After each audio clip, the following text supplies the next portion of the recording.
오늘 저녁 우리에게 주시는 하나님의 생명의 말씀은 로마서 8장 22절에서 27절까지의 말씀입니다.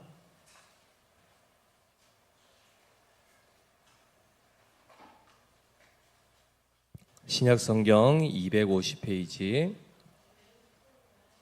로마서 8장 22절에서 27절까지의 말씀을 우리 한 절씩 교독하시고 마지막 절은 같이 읽겠습니다.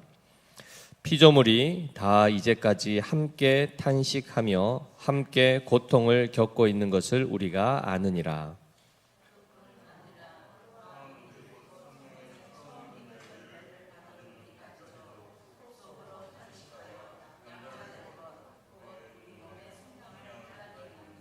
우리가 소망으로 구원을 얻었음에 보이는 소망이 소망이 아니니 보는 것을 누가 바라리요.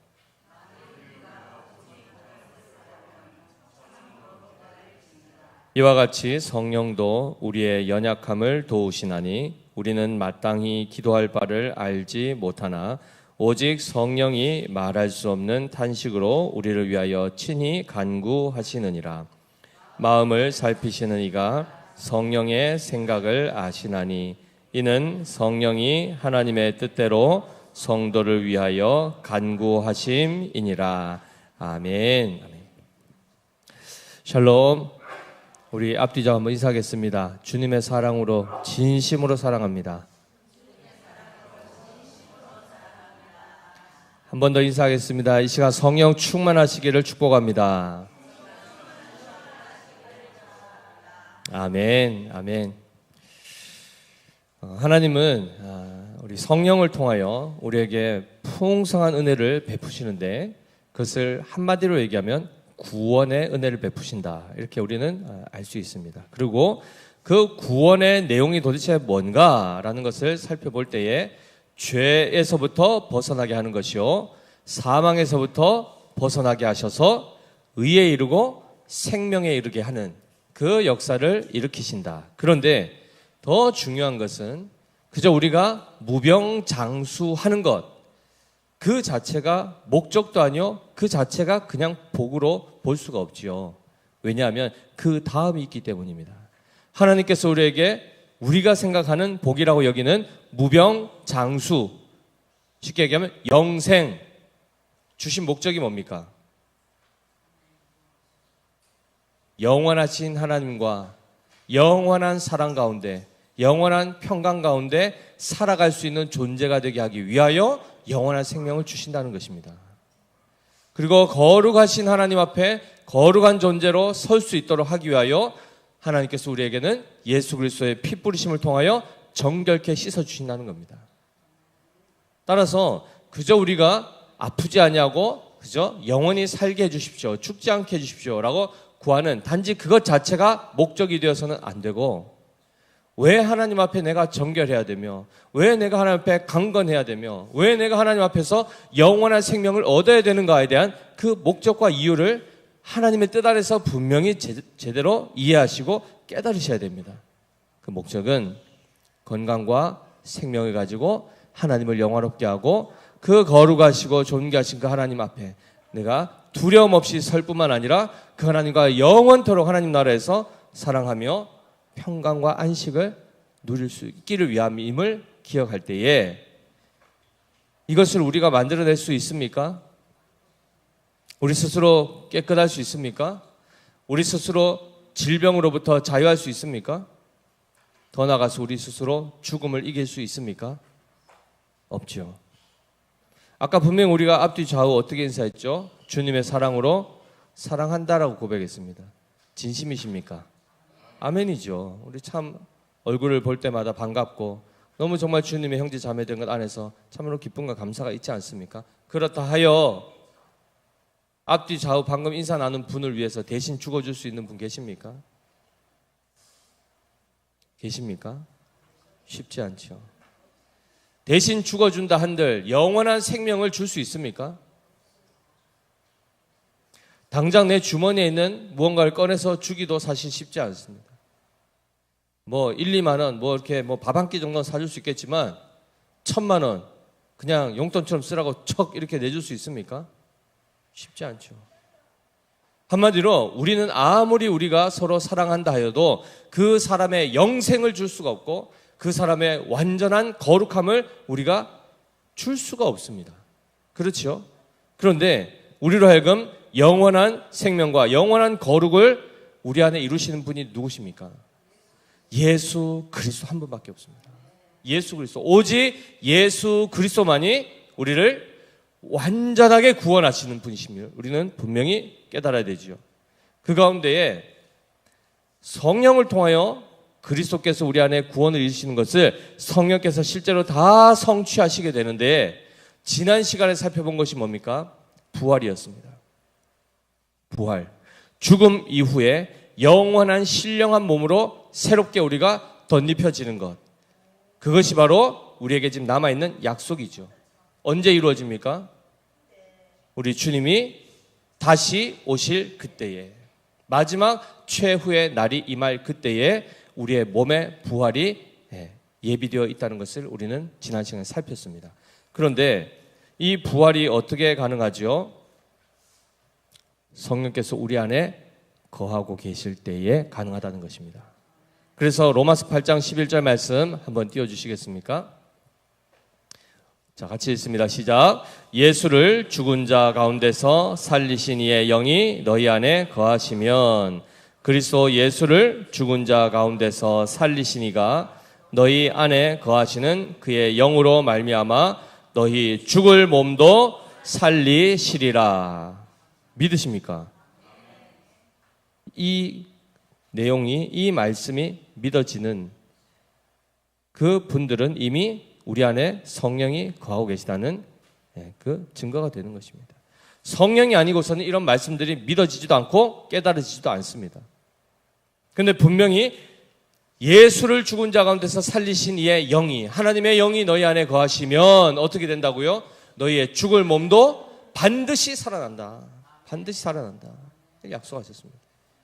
그래서 지난 시간에 우리가 확인한 게 뭡니까? 그럼 우리 안에 정말 성령이 거하시는가? 계셔야 부활한다고 하셨으니 정말 계시는가? 무엇으로 확인할 수 있습니까? 성령이 우리 안에 거하시는 것을 무엇으로 확인할 수 있습니까? 방언입니까? 예언입니까? 신앙 고백 아니었습니까? 주는 그리스도시요 살아계신 하나님의 아들이십니다라는 이 고백 자체, 이것이 마음에 믿어져서 마음으로부터 진실로 고백할 수 있는 이 자체가 이미 성령이 아니고서는 이것이 불가능하다는 것입니다. 성령이 거하시면 부활이 우리에게 약속되어 있는데, 성령이 거하시면 부활 이전에 이미 우리 안에 예수님을 구주로 고백하는 일이 나타난다는 것입니다. 그러면 그것은 신비한 어떤 초월적인 일입니까? 우리가 볼 때 예수님을 구주로 인정하는 것이 막 신비하고 기이해 보이십니까? 홍해가 갈라지는 것처럼 신비해 보이십니까? 여리고성이 그 소리 지른 함성 때문에 무너진 것처럼 그 정도로 신기해 보이십니까? 우리는 별로 예수님 주님이라 고백하는 거, 그냥 말뿐 한마디 한 구절밖에 되지 않는 이 고백하는 거 별로 그렇게 신기해 보이지 않죠. 그런데 전도를 해보십시오. 그 사람의 입에서 예수님이 구원자이시다는 이 고백을 받아내기까지가 쉬운지 어려운지 굉장히 어렵습니다. 사람의 마음을 바꾸고 생각을 바꾸는 일이 얼마나 어려운지, 차라리 성을 함락시키고 오히려 물을 퍼내서라도 바다를 가르는 것이 훨씬 더 쉽습니다. 하나님의 놀라운 이적은 예수 믿지 않는 자를 예수 믿게 하는 이 역사, 죽은 영혼을 살리는 역사가 가장 놀라운 기적 중의 기적입니다. 그 가운데 지금 우리가 다 그 기적의 결과물로, 그 열매로 지금 이 자리에 있는 것 아니겠습니까? 이게 무엇으로 가능하다고요? 성령의 역사로 가능하다는 것입니다. 따라서 성령의 역사는 우리 가운데 한 번씩 그냥 왔다 갔다 하시는 역사입니까? 그렇지가 않죠. 한 번 찾아오신 성령께서는 우리 안에 영원히 함께 가신다 하셨습니다. 그래서 그 성령께서 지금 그럼 우리 안에 어떤 일을 행하시는가? 우리를 거듭나게 하시고 예수님을 영접하게 하셨죠. 이게 구원의 시작입니다. 그 다음에 구원의 마지막 완성이 어디였습니까? 우리의 몸의 부활이었습니다. 그리고 그 부활체를 가지고 영원한 천국에 들어가게 되는, 이것이 이제 구원의 완성이겠죠. 그럼 이 과정인 이 시작과 끝, 그 사이를 우리가 어떻게 살아가야 됩니까? 예수님을 영접했고 그다음에 마지막 날 부활하여 영광에 들어가게 될 그 날이 시작은 이미 우리가 경험을 했고 마지막 날도 약속을 통하여 이미 우리는 그것을 믿음으로 바라보고 있지 않습니까? 그러면 그 과정에는 무엇을 하고 살아야 됩니까? 예수 믿고 나서 천국에 이르기까지는 우리는 뭘 하며 살아가야 될까요? 그 본문이 바로 이제 오늘에 대한 부분인데 사실 지난주 우리가 11절 말씀 이후의 말씀을 우리가 시간 관계상 살피지 못했지만 오늘 잠깐 한번 읽고 넘어가겠습니다. 8장 12절 한번 가보시면 자, 우리 주님께서 그 우리 안에 거하시는 성령으로 말미암아 우리의 죽을 몸을 살리신다 약속하셨고 그 다음에 그러므로가 나옵니다. 자, 같이 읽습니다. 시작. 그러므로 형제들아 우리가 빚진 자로 돼 육신에게 져서 육신대로 살 것이 아니니라. 너희가 육신대로 살면 반드시 죽을 것이로되 영으로서 몸의 행실을 죽이면 살리니라고 되어 있습니다. 어떻게 살아가라고요? 부활의 날까지 뭘 하며 살아가라고 합니까? 영으로서 몸의 행실을 죽이며 살아가라 이렇게 되어 있습니다. 영으로서 즉 성령을 따라 몸의 행실, 우리가 늘 습관적으로 해왔던 죄의 삶들을 어떻게 하라고요? 그것을 죽이면서, 그것을 제거하면서, 그것을 억누르고 억제하면서 성령과 함께 살아가는 삶을 언제까지요? 주님 다시 오시는 그날까지, 내 인생 호흡 끝나는 마지막 날까지 성령과 함께 동행하며 살아가는 것입니다. 자, 그랬을 때에 14절에 그러한 사람들을 두고 뭐라고 말씀하죠? 무릇 하나님의 영으로 인도함을 받는 사람은 곧 하나님의 아들이라 이렇게 말씀하고 있습니다. 이렇게 살아가는 사람들, 세상 사람들은 성령이 누구인지 압니까? 모릅니까? 모릅니다. 모르는데 뭘 따라갈 수 있겠습니까? 그러면 이미 우리가 성령이 누구신지를 알고, 즉 예수 그리스도의 영이시오, 진리의 영이시오, 우리로 하여금 진리 가운데를 인도하여 예수 그리스도를 영접하게 하시고 믿게 하시고 그리고 마지막 날 하나님 앞에 설 수 있도록 부활케 하시는 바로 그러한 존재임을 우리는 분명히 말씀을 통해서 깨달았지 않습니까? 깨달은 자들을 두고 뭐라고 한다고요? 하나님의 아들이다. 하나님의 아들이라. 딸들은요? 야, 이게 또 성경이 이런 식으로 또 여성을 또 배제하네가 아니죠.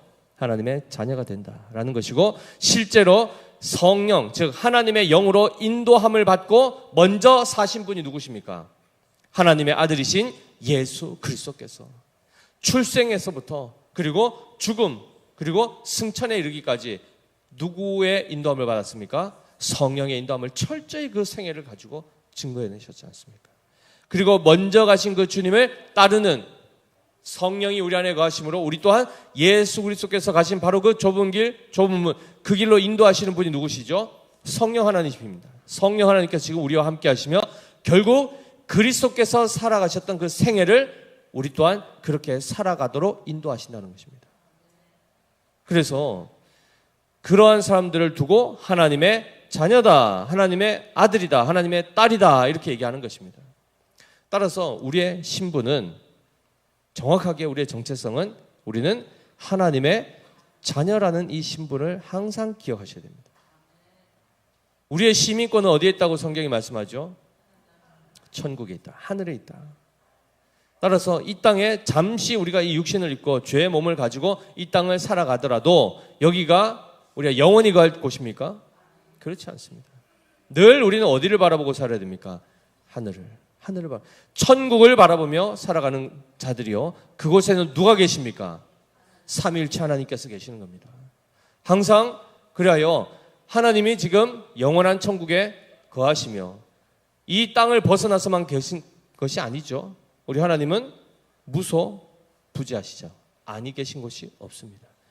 만유 위에 계시고 만유 안에 거하시며 우리 안에도 거하시는 분이 아니십니까? 따라서 이미 우리는 사실 천국을 살아가고 있는 것입니다. 장소적으로야 나중에 죽게 되면은 새하늘과 새 땅이라는 그곳을 향해서 우리가 이제 가겠지만, 지금 이미 우리가 하나님의 다스림 안에, 그분의 사랑 안에, 특별히 성령의 인도함을 받고 살아가는 하나님 안에, 품 안에 거하고 있지 않습니까? 그럼 그럼 이곳이 바로 어디입니까? 천국입니다. 이곳이 바로 천국입니다. 그래서 천국을 누리고 있고 그 다음에 천국이 완성될 때 그곳에 영원한 영광과 기쁨 가운데 입성하게 되는 것이죠. 자, 그렇기 때문에 구원의 시작과 완성의 이 과정 안에는 항상 우리는 누굴 따라가야 되죠? 성령을 따라가야 되고 그분의 인도하심을 따라 살아가는 겁니다. 그러면 그분이 오른쪽으로 가라 하면 어디로 가야 되죠? 오른쪽으로 가는 겁니다. 그분이 멈추라 하면 멈춰야 되는 것이죠. 이 훈련이 사실은 우리의 인생의 모든 환난을 통하여 겪게 되는 그 과정인 것입니다. 성령님을 잘 따라가십니까? 이스라엘 백성 보십시오. 하나님의 명령 앞에 잘 순종했습니까? 불순종의 역사가 40년 있었지 않습니까? 광야에서 그들이 얼마나 반복하여 불순종했는지를 다 보셨지 않습니까? 그의 자녀들이 그 부모의 잘못된 그 실패한 인생을 보고 나서 그 다음에 어떻게 하죠? 그들은 믿음으로 살기를 애쓰죠.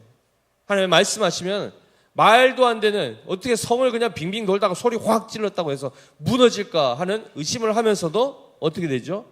그 의심을 버려버립니다. 그리고 그냥 시킨 대로 합니다.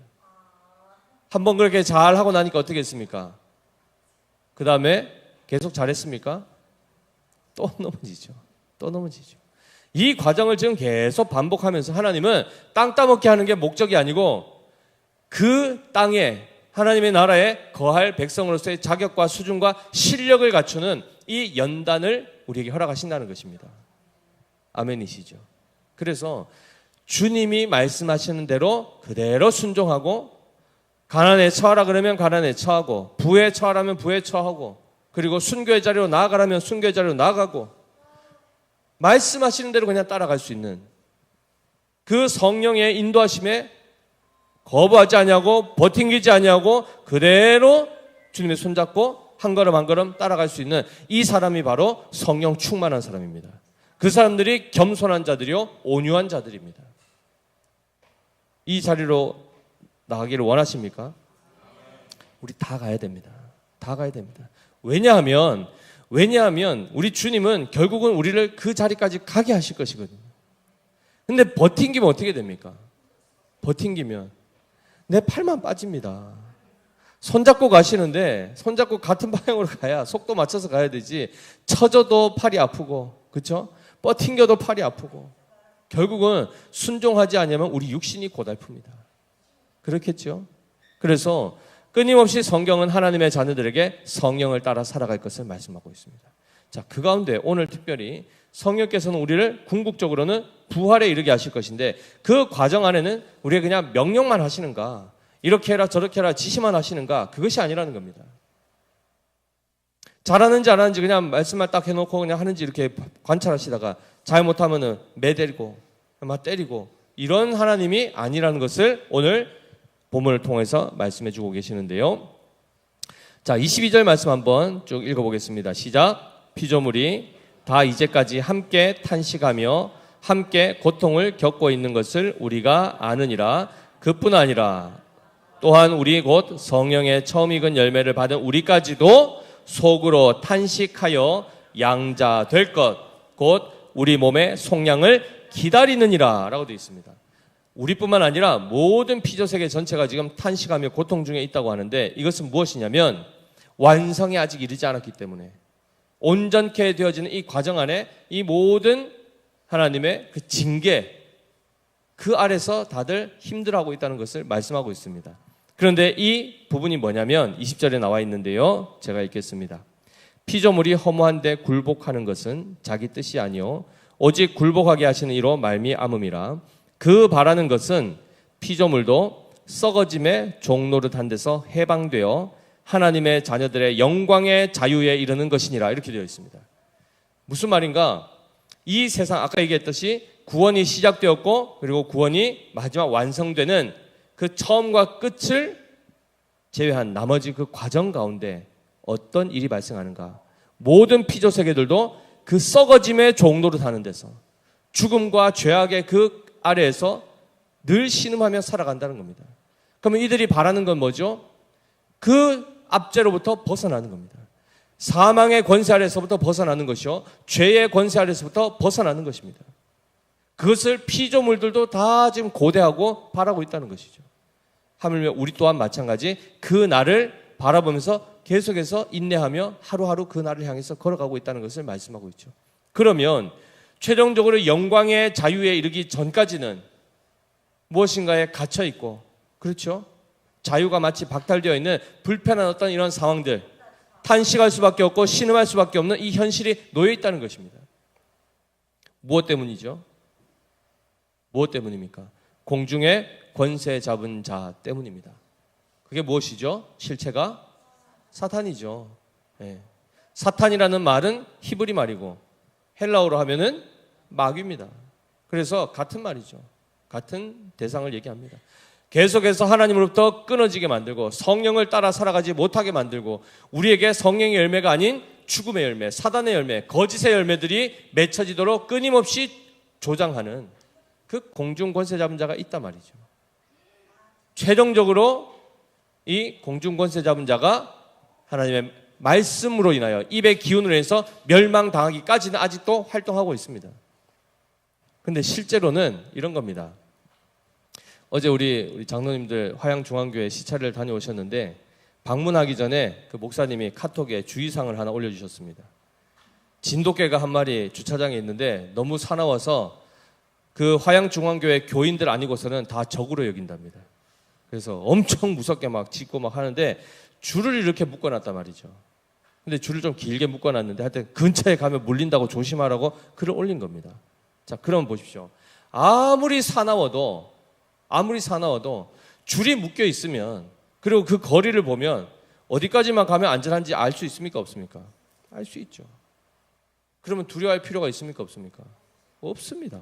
그런데 시력이 안 좋아가지고 줄이 묶여 있는지도 모르고, 그리고 그쪽에서 조심하라는 얘기도 못 들어가지고 그냥 주차장 그 계집 옆에까지 착 댔다가 내렸을 때 우악 하면은 시끄럽고 얼마나 막 깜짝 놀라겠습니까? 그렇죠? 두려움에 사로잡힐 수밖에 없습니다. 뭘 못 보면요? 줄이 묶여 있는 걸 못 보면, 풀어 다니는 것처럼 보이면은 도망간들 따라올 것 아닙니까? 사단이 아무리 무서워 보여도 지금 사단에게는 어떻게 되죠? 목줄이 딱 매여 있습니다. 그래서 함부로 하나님의 백성들을 실제로 사망 가운데 몰아넣을 수가 없게 되어 있습니다. 그렇기 때문에 엄밀히 얘기하면 사단을 사실 두려워할 이유는 성도들에게는 없습니다. 그런데 우리가 한 번씩 어떻게 하냐면 성령의 인도하심에서부터 살짝 벗어나서 내 뜻대로 하려고 딱 할 때가 있습니다. 그러면 그때 옆에서 사탄이 우와 이렇게 무섭게 나오는 게 아니고 살살 건드립니다. 듣기 좋은 말로 가머니설로 우리를 살 꼬드기죠. 그럼 또 덜컥 또 거기 넘어가서 예배 자리로부터 멀어지고 말씀으로부터 멀어지고 하는 이런 현상들이 나타나게 되는 거죠. 사단이 참으로 간교합니다. 어쨌든 그 아래서 우리는 여전히 계속해서 공격을 받고 있고 유혹과 미혹 가운데 노출되어 있다는 것을 말씀하고 있습니다. 그래서 우리가 바라는 것이 뭐죠? 양자 될 것, 곧 우리 몸의 속량을 기다리는, 우리가 완전한 몸으로 더 이상 죄와 모든 유혹으로부터 완전히 자유할 수 있는 그 상태에 이르기를 우리가 고대한다는 것입니다. 자, 그러니 그날은 지금 왔습니까? 안 왔습니까? 아직 안 왔죠. 앞으로 옵니까? 안 옵니까? 반드시 오지요. 그러니 바로 이 시차가 생겼단 말이죠. 그런데 우리의 인생을 보시면 하루가 지나면 바로 이 영광의 날에 더 가까이 가고 있다는 사실을 기억하셔야 됩니다. 결국은 이 자리에 갈 것입니다. 그러나 이 과정 안에는 여전히 우리는 아직 미완성된 채로 우리가 살아가기 때문에 때로는 우리가 넘어지기도 하고 연약하여 쓰러지기도 하고, 그렇죠? 사단에게 속아서 미혹되기도 하고 하는 이런 일들이 나타날 수 있습니다. 그럼 어찌하란 말인가? 어찌하란 말인가? 사단이 이끄는 대로 이끌어가고 성령을 떠나서 막 내 마음대로 또 다시 옛날 습관대로 살아가는 이 삶을 그냥 그대로 놔두면 어떻게 될까요? 점점 그것이 익숙해지고 반복되면 결국 영광에 이를 수 있습니까? 그렇기 때문에 우리 안에 알아서 여기까지 잘 와라 라고 하면은 거기까지 갈 사람이 없습니다. 첫 시작은 내가 해줄 테니까 그 다음부터는 네가 알아서 와라 라고 하면은 그 자리에 이룰 수 있는 자가 아무도 없다는 것입니다. 천주교가 가르치는 교리가 바로 여기서 굉장히 심각한 오류를 가지고 있는데, 예수님 믿기 전까지의 죄는 예수님 믿으면 다 사해진다고 합니다. 그러나 예수 믿고 난 이후에 우리가 저지른 죄에 대해서는 우리가 알아서 그것을 해결해야 된다는 겁니다. 나쁜 짓 하나 했으면 착한 일 하나 해서 그것을 무마시키고, 그렇게 해서 최종적으로 깨끗하게 잘 유지한 사람만 천국 보내준다, 이렇게 가르친단 말이죠. 자, 그러면 그렇게 해서 천국 갈 수 있는 사람이 있습니까, 없습니까? 없지요. 그러다 보니까 이들이 만들어낸 게 뭐죠? 그러면 그렇게 제대로 끝까지 거룩을 지키지 못한 사람들은 어떻게 됩니까? 그럼 지옥 갑니까? 그러니까 지옥은 안 가고 바로 천국은 못 가고 어딘가에 가 있는다. 그게 뭡니까? 정화의 장소, 연옥이라는 것을 그들이 교리로 만들어낸 거 아닙니까? 성경에 근거도 없는 것들을. 물론 그들은 정경이 아닌 다른 자기들 남대로 정경이라는 외경이라는 것에서 그걸 다 끌어서 어떻게든 아전인수격으로 만들어냈는데, 그런 식으로 논리를 만드는 겁니다. 한마디로 하나님이 우리를 일부 도와주시고 나머지는 네가 잘 마무리해서 천국까지 와라, 이렇게 한단 말이죠. 맞습니까? 시작을 누가 하시죠? 하나님이 하시고 완성을 누가 하십니까? 하나님이 하십니다. 하나님의 도우심이 없으면 우리가 시작은 어떻게 했을지 모르지만, 처음에 초반에는 좀 잘 달려가겠지만 중간에 이탈하고 주저앉아 버리면 일으킬 자가 있습니까, 없습니까? 하나님이 아니면 일으킬 자가 없습니다. 한번 기억해 보십시오. 우리 신앙생활 하다가 영적으로 한번 침체되면, 그 수렁 가운데 깊은 곳에 들어가면 다시 예배당으로 나오고 다시 신앙 회복하는 거 쉽습니까? 어렵습니다. 옆에서 셀리더가 전화하고 장로님들이 전화하고 권사님들, 목사님들이 전화해가지고 계속 흔들어가지고 가자 해서 겨우 못 이긴 척하면서 이렇게 나와도 그냥 그렇게 겨우 나오지 않습니까? 스스로 툭툭 털고 나온 사람들이 드문단 말이죠. 한마디로 신앙은 혼자의 힘으로 완주할 수가 없다는 것입니다. 그리고 우리 성도들은 함께 하나님의 손길, 발길, 그 대리 통치자들이 되어서 우리 주님이 하신 것처럼 성도들을 보살피고 살피고 해야 되겠지만, 본질적으로는 누가 구원을 완성하십니까? 하나님께서. 우리 주께서 성령을 통하여 결국 이 완성을 하신단 말이죠. 그럼 아까 말씀드렸지 않습니까? 연약하고 넘어질 때 우리 어떻게 해야 된다는 말입니까? 우리 쓰러졌을 때, 침체 가운데, 불신앙과 불순종 가운데 들어갔을 때 우리에게는 답이 없습니다. 더 그냥 깊은 곳으로 끌려갈 수밖에 없는데, 그때에 바로 이 26절 말씀이 우리에게 정말 구원의 말씀으로, 복음으로 임하는 것이죠. 26절 말씀 같이 한번 읽습니다. 시작. 이와 같이 성령도 우리의 연약함을 도우시나니 우리는 마땅히 기도할 바를 알지 못하나 오직 성령이 말할 수 없는 탄식으로 우리를 위하여 친히 간구하시느니라. 아멘. 성령께서 우리의 연약함을 어떻게 하신답니까? 도우신다는 것입니다. 여기서 얘기하는 이 돕는다는 얘기는 옆에서 그냥 조금씩 이렇게 보조해주는 역할이 아니라, 실제로 그가 완전히 완주할 수 있을 때까지 옆에서 함께 걸으실 뿐만 아니라 그 짐을 거의 본인이 같이 지시면서 그 길을 걷는다는 겁니다. 우리 부집사님 행군 해보셨죠? 군장 매면은 몇 킬로입니까? 한 30kg, 그죠? 한 30kg 뭐 이상 되지 않습니까? 그거 메고 몇 킬로 걷죠, 보통? 그 한 30km 막 굉장히 먼 길을 계속 걷습니다. 걸으면 분명히 어떤 현상이 발생하냐면, 한 수백 명 이렇게 쭉 가면 꼭 끝에 이탈하는 사람들, 탈락자들이 나오죠. 다리 아파가지고 무릎 까져가지고 막 쓰러져가지고 못 가면 어떻게 합니까? 옆에서 처음에 이렇게 부추겨주죠, 그죠? 붙들어주고, 옆에 동기들이, 전우들이 어떻게 합니까? 한 사람이 자기 총도 무거운데 하나 옆에 거 매주고, 그 다음에 또 군장 매주고, 이렇게 하면서 결국은 마지막에 어떻게 하죠? 그 사람 끝까지 완주할 수 있도록 이들이 짐을 대신 져줍니다. 대신. 한마디로 질 힘이 없이 완전히 힘이 빠진 사람 어떻게 합니까? 그 사람의 짐을 다 옆 사람들이 다 나눠지고 혼자 어떻게 하죠? 맨몸으로 걸어갑니다. 그런데 잘 보십시오. 그래도 더 이상 걷지 못할 때 어떻게 합니까? 부축해 주죠. 그 사람의 무게까지. 옆 사람들은 다 이미 벌써 군장도 지고 했는데, 그렇게 해서 결국 어떻게 하죠? 마지막까지 들어가도록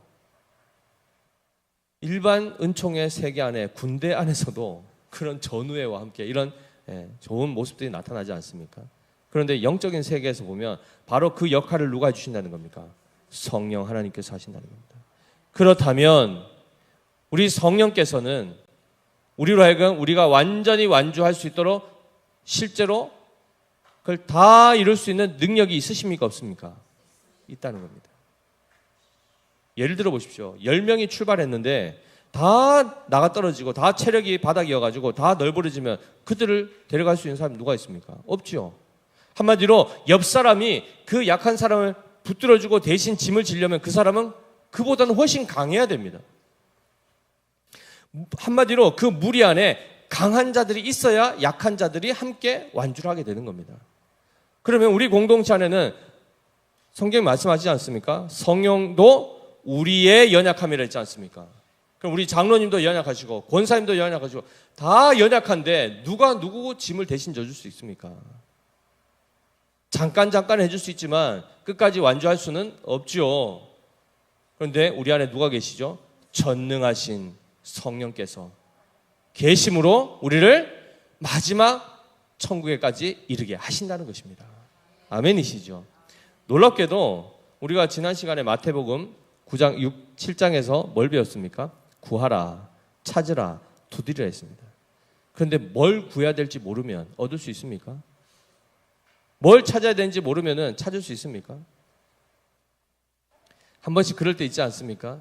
리모컨 집에서 찾으려고 리모컨 TV 켜려고 리모컨 어디 있지? 에어컨 켜려고 리모컨 어디 있지? 찾으려고 하다가 갑자기 내가 지금 뭘 찾으려 했지? 있죠? 이럴 때가 있죠, 그죠? 그러면은 갑자기 또 앉아가지고 멍하니 있다가 그래 리모컨 이렇게 해가지고 무슨 말이냐면 뭘 구해야 될지도 뭘 찾아야 될지도 모르게 되면 그걸 결국은 얻을 수가 없다는 겁니다. 그런데 성경이 오늘 27절에 뭐라고 하십니까? 마음을 살피시는 이가 성령의 생각을 아시나니 이는 성령이 하나님의 뜻대로 성도를 위하여 간구하심이니라 라고 되어 있습니다. 하나님의 뜻대로 기도하라 하였고 우리가 기도의 원리도 다 배웠지 않습니까? 그런데도 우리가 그것을 행하지 못할 때에 그럼 우리는 당연히 결핍이 생길 것 아닙니까? 그거를 채워주시는 분이 누구시라는 겁니까? 성령께서 우리를 위하여 말할 수 없는 탄식함으로 하나님의 뜻대로 성도를 위하여 지금 간구하고 계시다라고 이렇게 말씀합니다. 우리는 어떻다고 합니까? 마땅히 기도할 바를 알지 못한다는 겁니다. 어떻게 기도해야 될지 뭘 구해야 될지도 모릅니다. 그런데 지금도 우리 안에 거하시는 성령께서 누구를 위해서요? 우리를 위해서 기도하고 계시답니다. 그러면 성령이 하나님의 뜻대로 구하시는 그 기도면 하나님이 응답하십니까? 안 하십니까? 즉각하십니다. 엄밀히 얘기하면 우리가 지금 이렇게 풍성한 은혜를 누리고 살아갈 수 있는 것은 우리 안에 지금 계속해서 성령께서 우리를 위해서 기도하시기 때문에 이 일이 일어나고 있습니다. 아멘이시죠? 아침에 태양이 뜨기를 위해서 기도하고 주무십니까? 보통 그렇게 안 하시죠, 그죠? 우리의 필요한 것들이 널려 있는데 그거 일일이 다 기도하다 보면 기도하다 하루 나갑니다. 그렇지 않습니까? 그런데도 우리가 하나님으로부터 많은 은사와 그 은혜를 받을 수 있는 것은 성령께서 우리를 위하여 지금도 기도하시기 때문에 그 응답으로 우리가 사실은 본질적으로 살아가는 것입니다. 감사하지 않습니까? 감사하죠. 더 나아가서 보십시오. 아까 이제 그 행군의 예도 들었지만은 그러면 그 사람은 맨날 행군할 때마다 어차피 옆 사람이 들어줄 거니까 정 안 되면 결국 나를 업고 가든 메고 가든 결국 꼬리 시켜줄 거니까 나는 그냥 훈련도 안 하고 연습도 안 하고 힘을 안 길러도 되겠구나. 맞습니까? 그렇게 살아가는 것이 그에게 복입니까? 편하긴 편하기죠. 다른 사람들 다 막 30km 메고 막 자기까지 대신 져줘가는 사람 막 무릎이 뭐 연골이 다 나가도 막 그냥 가는데 자기는 그냥 얼마나 편합니까? 그냥 쫄래 따라가면서 콧노래 부르면서. 그게 복이 아닙니다. 그것이 영광이 될 수가 없지요. 그 또한 그 동료들의 사랑과 그 도움을 받아서 그 다음에 어떻게 해야 되죠? 내가 체력이 이런 것들이 부족하구나. 내가 한 10km밖에 못 걸었으면 이제는 한 15km 걸을 수 있는 체력을 길러야지 하고 돌아와서 열심히 훈련하고 그 동료들에게 짐을 준 것이 미안해서라도 그렇죠? 나 또한 나중에도 힘을 길러서 우리 연약한 사람들을 도와주지. 이것이 그에게 영광 아니겠습니까? 성령께서 우리를 위해서 친히 간구해 주시고 우리의 필요를 다 채우시지만은 더 원하시는 건 뭡니까? 우리가 하나님 앞에 실제로 하나님의 뜻을 분별하고 그 뜻대로 기도하는 하나님의 자녀가 되기를 원하신다는 겁니다. 이해되시죠? 그래서 끊임없이 우리를 연단하시고 가르치시고 훈련하셔서 그리스도를 닮게 하시고 성령을 따라 성령께서 행하시는 것처럼 우리도 그러한 존재가 되도록 인도하신다는 겁니다. 자, 과연 그런가? 자, 누가복음 11장 13절 말씀 한번 띄워주십시오. 같이 읽습니다. 시작. 너희가 악할지라도 좋은 것을 자식에게 줄 알거든 하물며 너희 하늘 아버지께서 구하는 자에게 성령을 주시지 않겠느냐 하시니라 라고 되어 있습니다. 성령이 우리 안에 거하시는 것조차도 구함으로 인하여 얻게 되었는데 하나님께서 우리에게 주시고자 하는 것은 성령입니다. 그 무엇도 아닌 성령입니다. 성령으로 충만하게 된 다음에 어떻게 하는가? 에베소서 6장 18절 말씀 같이 읽습니다. 시작. 모든 기도와 간구를 하되 항상 성령 안에서 기도하고 이를 위하여 깨어 구하기를 항상 힘쓰며 여러 성도를 위하여 구하라. 아멘. 말씀 계속 띄워주십시오. 마지막에 여러 성도를 위하여 구하라. 이거 누가 하시는 겁니까? 누가 하셨던 겁니까? 여러 성도를 위해서 지금 친히 말할 수 없는 탄식으로 기도하신 분 누구십니까? 성령 하나님이시지 않습니까? 아까 성령이 하나님의 뜻대로 성도를 위하여 간구하고 계신다 했지 않습니까? 성령께서 먼저 행하고 계시면서 그 다음에 우리에게 뭘 요구하시죠? 우리 또한 여러 성도를 위하여 구하는 자가 되라. 그렇게 요구하시는 겁니다. 근데 그 원리가 뭡니까? 항상 성령 안에서 기도하라. 그저 많은 시간, 많은 내용으로 하나님 앞에 기도하는 그게 중요한 게 아니고 항상 원리는 성령 안에서 기도하는 겁니다. 그리고 우리의 기도의 방향은 누구를 향해 가야 됩니까? 여러 성도를 위해서입니다. 사실 이 본문이 번역을 여러 성도라고 했는데 사실은 모든 성도를 얘기하는 겁니다. 모든 성도. 이해되십니까? 여러 성도를 하니까 그러면 한 100명 중에 한 80명 해주고 20명은 하지 말라 이 얘기 아니지 않습니까? 모든 성도를 위해서 우리는 기도해야 됩니다. 사랑하는 성도 여러분, 제가 아시다시피 제 테이블에 보시면은 우리 성도들 이름표가 쫙 있습니다. 전 성도의 이름이. 제 1번이 누구인지 아십니까? 강정이. 어떻게 아십니까? 가나다라 강. 제일 1번으로 옵니다. 가나다 순으로 했으니까. 제일 마지막에 누군지 아십니까? 황지연 집사님입니다. 강부터 황까지 쫙 기도하면 짧게 기도해도요. 하다 보면 1시간은 그냥 갈 수밖에 없습니다. 시간이 모자랍니다. 이해되십니까? 여러 성도를 위해서 기도해 보시면 아유 목사님 나는 기도해 보니까 5분도 잘 못하겠고 1분도 잘 못하겠네. 제대로 한번 해보십시오. 짧게 그 한 사람을 두고 이름을 불러가면서 자녀가 되었든 누가 되었든 불러가면서 기도해 보십시오. 기도가 나오게 되어 있습니다. 그리고 그들을 생각할 때 자녀를 생각하면 그들의 필요가 보이고 그들의 영적인 필요와 육적인 필요들이 보일 때 하나님 앞에 기도하는 것 자연스럽게 됩니다. 미사여구를 붙이고 하는 이런 게 아니라 정말 그들의 필요를 하나님 앞에 은혜를 구하고 하는 이 기도를 실제로 해보면 성령의 도우심 안에서 하게 됩니다. 그래서 지금 우리 장로님들 또 훈련하고 계시지 않습니까? 우리 이 표 4등분 해가지고 우리 4분 장로님께 한 강부터 김까지 박부터 이까지 이렇게 해서 그 명단을 다 나눠드렸습니다. 장로님들 새벽마다 기도하시죠. 우리 저녁에 중보기도팀, 도고기도팀 여기에 권사님들, 은퇴 권사님들 오셔서 기도하시는데 120명 명단 다 드렸습니다. 기도하시라고. 기도하고 하는 것 어렵고 못한다가 아니라 성령의 도우심 안에서 우리는 기도할 수가 있고 그 자리로 우리를 인도하고 계시다는 사실을 기억하십시오. 성령 안에서 기도하고 또한 깨어 구하기를 힘쓰라 라고 말씀합니다. 한마디로 이 기도하는 것도 힘이 많이 들어갑니다. 그런데 우리는 성령께서 주시는 그 능력을 힘입어서 이 사명들을 감당하고 성령의 인도함을 따라 살 뿐만 아니라 성령을 닮은 자로서 우리는 또 살아가는 것입니다. 사랑하는 성도 여러분, 성령께서 우리 안에 구원을 일으키시고 그리고 부활로 우리의 모든 구원을 완성하실 것인데 이 과정 안에 뭘 하십니까?